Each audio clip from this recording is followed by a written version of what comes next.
నా విశ్వాసులారా, ప్రభువు వాక్కును స్తుతించండి. నేను అరుణ్ పిఎస్ మడ్కిని. మీ అందరికీ హృదయపూర్వక శుభాకాంక్షలు. ఈ రోజు ఫిబ్రవరి 27వ రోజు, 2026 సంవత్సరం 2వ నెల. జార్ఖండ్ రాష్ట్రంలోని లాతేహార్ జిల్లాలోని అలోడియా గ్రామంలోని గొప్ప పర్వతాలపై అడవి ఆకులలో నీడను కనుగొన్నందుకు ధన్యవాదాలు. మీరు నాకు ఆ చిన్న చెరువులు మరియు జలపాతాల కుటుంబాన్ని ఇచ్చారు. ఆయన తన బైబిల్ వచనాలలో ఒకదానిలో ఇలా అన్నాడు.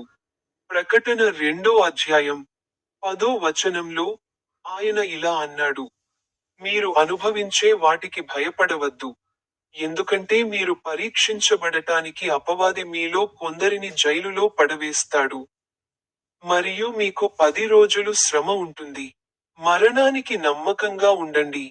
నేను మీకు జీవిత కిరీటాన్ని ఇస్తాను. మీ అందరికీ హృదయపూర్వక శుభాకాంక్షలు.